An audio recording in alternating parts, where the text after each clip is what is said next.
welcome back to another episode of World of Tanks with Ngani Titan. And in this episode we're going to have a first look at the Diamondback. The Diamondback is another one of the free tanks, and getting a little overwhelmed with free tanks actually. So it's another one of the ones that was in the, I think, the Valor operations, or around that time at any rate. I've had it for a while now, but I actually didn't play too many games in the Diamondback. In part because it's a type of tank that I'm completely familiar with, in that the original British tank destroyer line was made up largely of these kind of tanks. So you started out with the AT-2, the AT-8, the AT-7, the AT-15, which is a tier 8 Tech Tree tank, and of course the Tortoise, which kind of is the summation of all that kind of philosophy. Now, I could never make the Tortoise work for me as a heavy tank. Some people can, and I swear by it, but I could never do it. I had much better time with the AT-15, because the AT-15 is top tier. It can work quite well as a heavy tank. Whereas when it is not top tier, the gun is accurate enough that you can actually hang back and do a sniping support role, because the gun is accurate enough. Now, the penetration is somewhat lacking in the AT-15, but that's not the case in this lady. And it's got better frontal armor. Now, we've already lost the radio man. I don't know where the radio guy hangs out in this tank, but it's got better frontal armor. It's got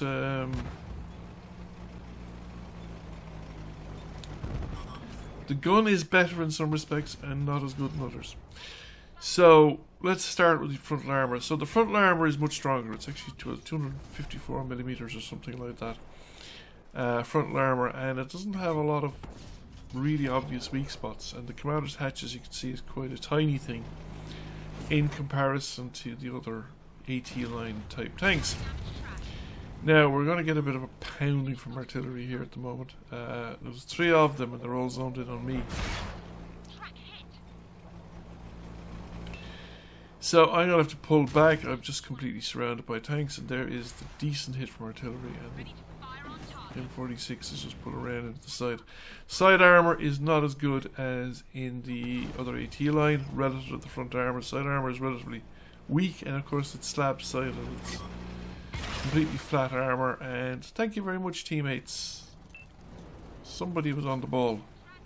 That was actually decent support. So, but as I was saying, the gun hits harder than the got more alpha and significantly more penetration than in the AT-15 line. So it's less of a pew-pew gun, but it's still a fairly fast-firing gun. It's a 55 pounder, as distinct from the 17 and 20 pounders that you'd be kind of used to on the British tanks of this tier. So it'd be closer in damage output to the and gun handling to the Charioteer's 105mm gun, but I think it's a better gun handling than the Charioteer, and of course it's in a better armoured package.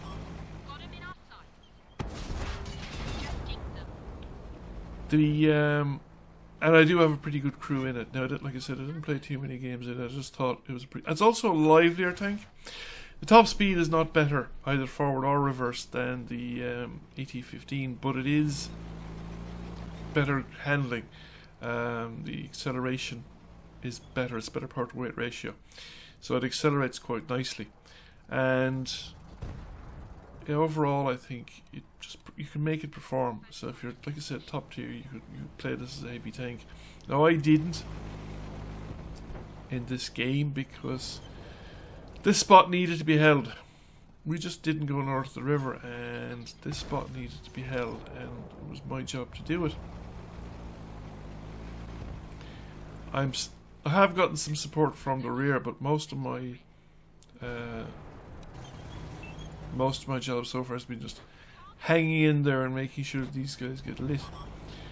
Don't have the gun depression that you get in the AT-15, or, like I said, or the Traverse, but you do have enough to make it perfectly serviceable. And you've got pretty tough frontal armor. especially now, you can't angle it sideways in the same way that you could with the AT-15 because you don't have the gun traverse. And I don't think it's as tall as the AT-15. Certainly not as tall. Well, certainly not as tall or as big as the Tortoise, which is an absolutely behemoth of a machine.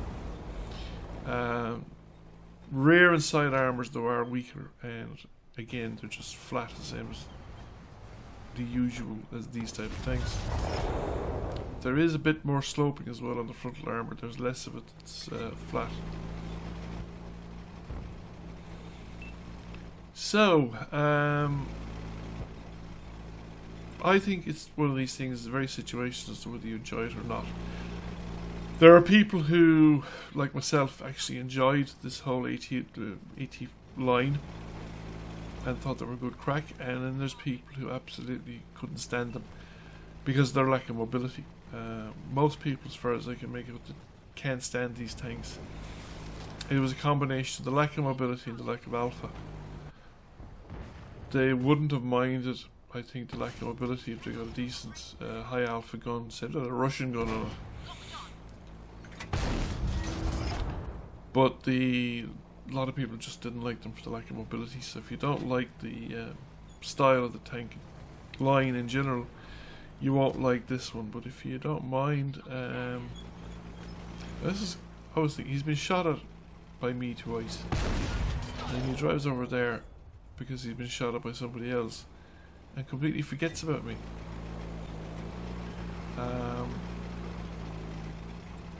You know, I didn't go away.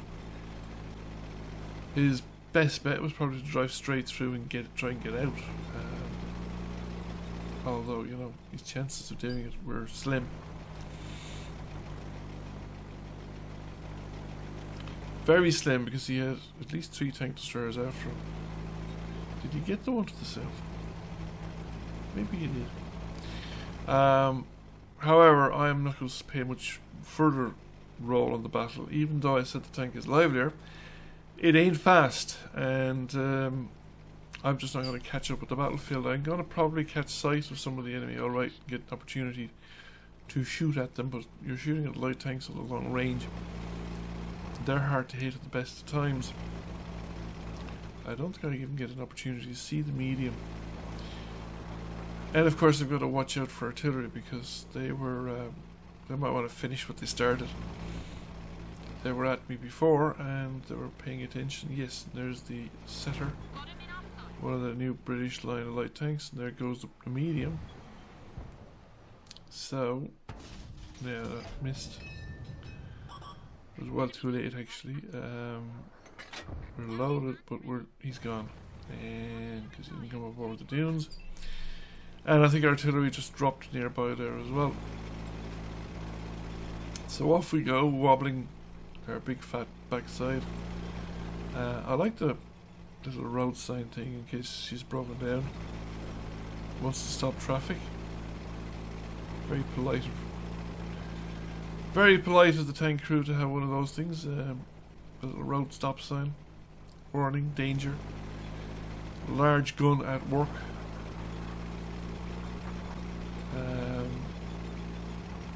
You know, let everybody know that they're in the area, as if it couldn't be seen anyway. And we're not going to get a chance on the artillery because that's down a hole and we're not going to get there in time. The light tank has gone in and there's only one of them left anyway, so... Oh, Crusader actually managed to nail the light tank. Yeah. So, there you have it. We bounced 2,700 points of damage, more than our hit points worth, I think. Good bit more than our hit points worth. Actually, almost twice our hit points. Yeah, I think so. So 2,000 damage. Patrol duty, 1,500 assisted. Steel wall for 2,700 blocked, and six penetrations, 2 destroyed, 2 killed. And I think we spotted a nice handful of tanks as well. It's got a decent view range for the tank of its size, should we say. Although it will, of course, be easily spotted also, and a decent rate of fire. So overall, I think it's a perfectly respectable tank for that style of tanks, if that's what you're into.